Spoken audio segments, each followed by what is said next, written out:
Sigmund Freud, the father of psychology, when he was in Austria, he called all the scholars like I call you all here.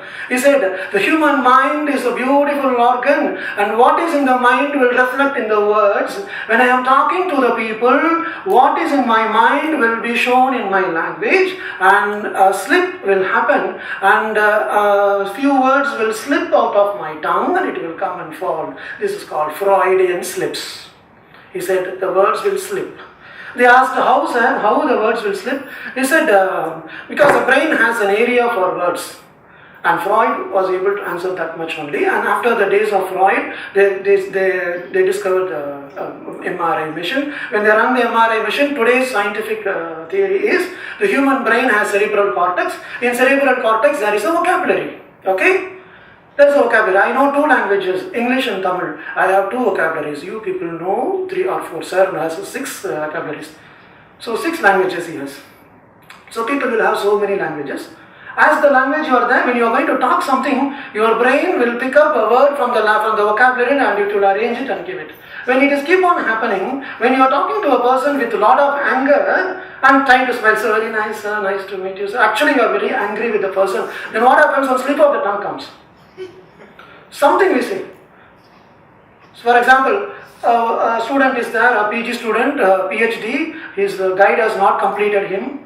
For more than 7 years is going, his PhD is about to expire. He is extremely angry with the guide, and the guide says, go and get a food for me.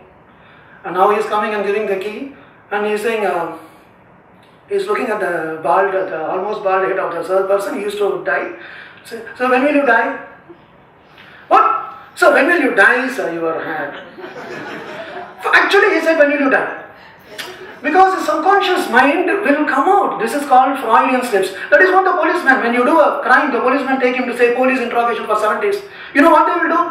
They will keep on talking to you. Did you do the murder? No. After 2 hours, they will again and say, did you do the murder? And in meanwhile, they will not give you proper food. They will not make you to sleep.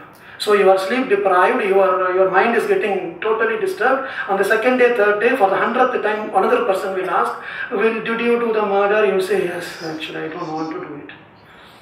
This is the interrogation, the slip of the mind. It will come out of the mind. So this is what Freud said, slip of the tongue phenomena. Okay? So the inferior frontal sulcus, dorsolateral prefrontal cortex, supplementary motor areas, adjacent to cingulate cortex and areas around the interfacial sulcus or inward. These are parts of the brain. So recent neuroimaging studies report activation of the posterior middle temporal gyrus alongside the IFG during the situations of high somatic control demand.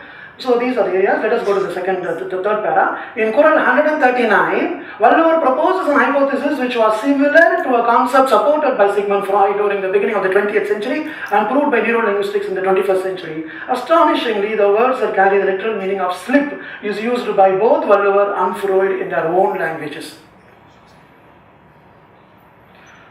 Padukiyum Vayar Solal. Wallower says, if your subconscious mind is impure, when you are talking, the words in your mind will slip and come out through your mouth. Slip of the tongue. Exactly slip is used by Wallower. When the whole world is so happy, Sigmund Freud came out with slip of the tongue phenomena. 2000 years before, our Wallower has spoken about the same concept, same word he has used, slip of the tongue. Now you should understand how great is Thirukkural. Freud never read Thirukkural. Okay?